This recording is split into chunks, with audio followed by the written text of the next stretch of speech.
Hello बच्चों, आइए प्रश्न को पढ़ते हैं। चतुर्भुज एबीसीडी जहां बिंदु ए बी सी और डी इसके चारों शीर्षों के निर्देशांक हमें दिए गए हैं का क्षेत्रफल बराबर है। और इसका क्षेत्रफल के लिए विकल्प भी हमें दिए गए हैं ए बी सी और डी, और इन चारों में से हमें सही विकल्प बताना है। प्रश्न को हल करने से पहले हम लिख लेते हैं मुख्य उदाहरण। तो प्रश्न के लिए मुख्य अवधारणा। मुख्य अवधारणा में हम बच्चों क्या करते हैं, प्रश्न से संबंधित जानकारी लेते हैं, प्रश्न को किस प्रकार हल किया जाएगा, या फिर उससे संबंधित यदि सूत्र होता है तो उस सूत्र को भी लिखते हैं।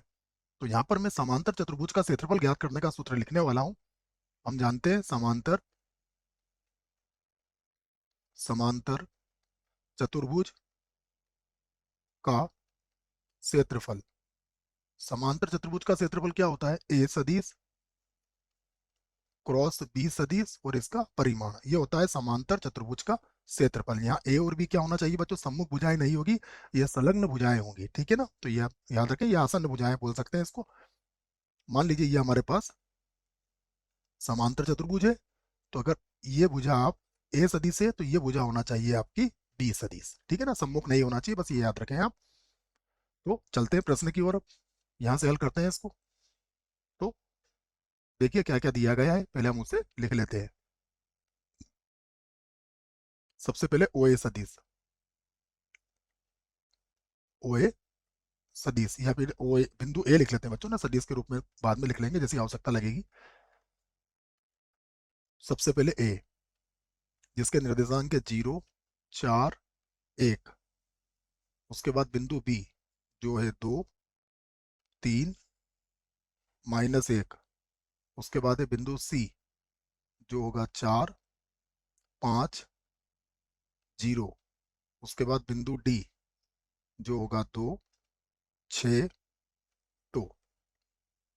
तो ये ए बी सी डी मैंने सभी बिंदु यहाँ पर लिख लिए, एक बार जांच कर लेते हैं। 0 4 1 बिल्कुल सही है, 2 3 -1 बिल्कुल सही है, 4 5 0 बिल्कुल सही है, 2 6 2। अब मैं ज्ञात करता हूँ बच्चों ए बी के दिक् अनुपात। तो ए बी के दिक् अनुपात, दिक् अनुपात, देखिए ए बी के दिक् अनुपात क्या होंगे। दिक् अनुपात कैसे निकालते हैं, x2 -x1, तो 2 में से 0 गया, कितना बचेगा 2। मैं लिख देता हूँ इसको, 2 -0 अर्थात 2।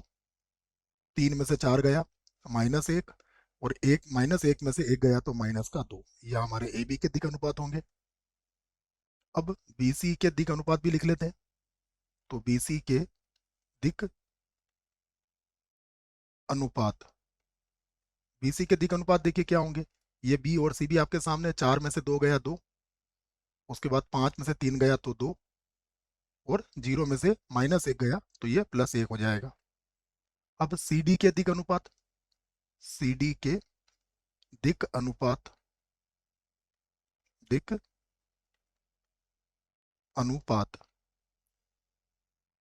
देखिए सीओडी भी आपके सामने, 2 में से 4 गया, कितना बचेगा -2, कॉमा 6 में से 5 गया, कितना बचेगा 1, और 2 में से 0 गया, कितना बचेगा 2। आप चाहें तो इनको ऐसा भी लिख सकते हैं, इनके चिन्ह बदल के, ये हो जाएगा 2 -1 -2, बात एक ही है।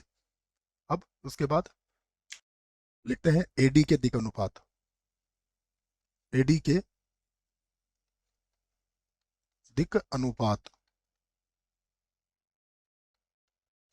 देखिए क्या होंगे, 2 में से 0 गया तो कितना आएगा 2, 6 में से 4 गया कितना मिलेगा 2, उसके बाद 2 में से 1 गया कितना मिलेगा 1। तो ध्यान से देखिए, ए बी के दिक् अनुपात और सी डी के दिक् अनुपात बराबर है, बी सी के दिक् अनुपात और ए डी के दिक् अनुपात बराबर है, अर्थात ये सम्मुख भुजाएं बच्चों क्या है हमारी, समांतर है। और यदि सम्मुख भुजाएं समांतर होती तो वो एक समांतर चतुर्भुज होता है।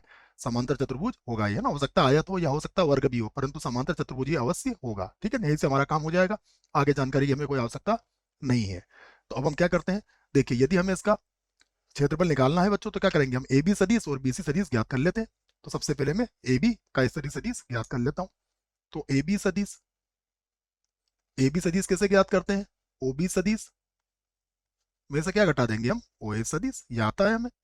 ठीक है, तो बी में से ए घटा दीजिए आप, तो देखो 2 में से 0 गया, क्या जाएगा हमारे पास 2, तो ये हो जाएगा 2 आई कैप। उसके बाद 3 में से 4 गया तो -1, ये हो जाएगा जे कैप। उसके बाद 1 में से तो ये -2 हो जाएगा, -2 के कैप।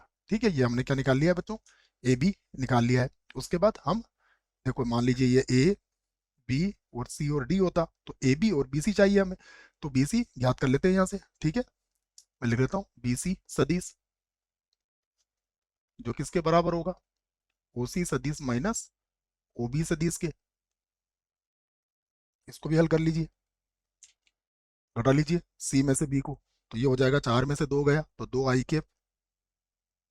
उसके बाद 5 में से 3 गया तो 2 जे कैप हो जाएगा।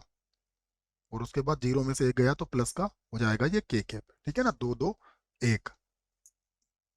अब लिख सकते हैं हम समांतर चतुर्भुज एबीसीडी का क्षेत्रफल या एबीसीडी का क्षेत्रफल। तो चतुर्भुज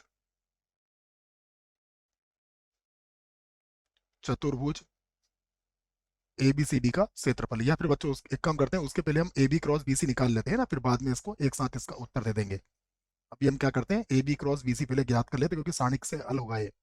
तो मैं निकाल लेता हूँ सबसे पहले ए बी सदिश क्रॉस बी सी सदिश। कैसे ज्ञात करते हैं, सारणिक की सहायता से। तो यहाँ होगा हमारे पास आई कैप, उसके बाद होगा जे कैप, उसके बाद होगा के कैप। तो यहाँ पर आ जाएगा 2 माइनस 1 माइनस का 2, उसके बाद 2 2 और यहाँ आ जाएगा 1।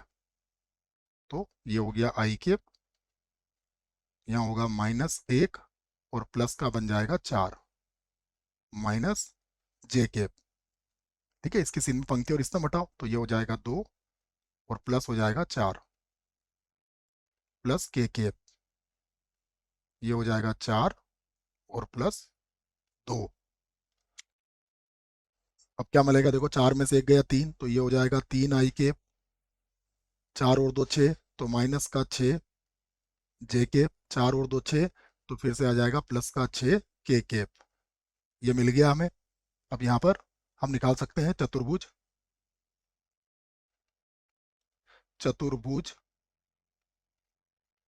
ए बी सी डी का क्षेत्रफल। ए बी सी डी का क्षेत्रफल क्या हो जाएगा, ए बी सदिश क्रॉस बी सी सदिश और इसका परिमाण। तो इसका परिमाण लेना हमें आना चाहिए, वर्गमूल के अंदर आएगा ये। देखिए 3 का वर्ग कितना होगा 9, 6 का वर्ग कितना होगा 36 माइनस 6 का वर्ग, ठीक है 36। उसके बाद फिर प्लस 6 का वर्ग भी कितना होगा 36। तो 36 और 36 कितना होता है 72, 72 और 80 81। 81 का वर्गमूल कितना होता है बच्चों 9, तो 9 वर्ग इकाई। तो ये हमारे प्रश्न का उत्तर यहाँ पर आ चुका है, 9 वर्ग इकाई। विकल्प देखते हैं कौन सा विकल्प सही है। तो 9 वर्ग इकाई आया है, अर्थात पहला ही विकल्प क्या है इस प्रश्न के लिए, बिल्कुल सही विकल्प है। ये भी गलत है, ये भी गलत है और ये भी गलत है। आशा करता हूँ बच्चों प्रश्न का उत्तर अच्छे से समझ में आया होगा। धन्यवाद।